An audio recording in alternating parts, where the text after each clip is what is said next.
Kinig kayo, wawasakin ng Panginoon ang mundo hanggang sa hindi na ito mapakinabangan, at pangangalatin niya ang mga mamamayan nito.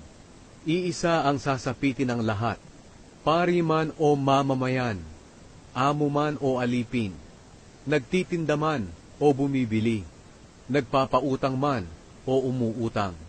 Lubusang mawawasak ang mundo at walang matitira rito.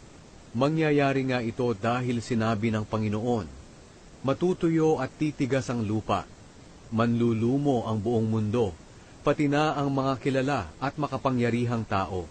Ang mundo ay dinungisan ng mga mamamayan nito, dahil hindi nila sinunod ang kautusan ng Diyos at ang kanyang mga tuntunin. Nilabag nila ang walang hanggang kasunduan ng Diyos sa kanila. Kaya isusumpa ng Diyos ang mundo, at mananagot ang mga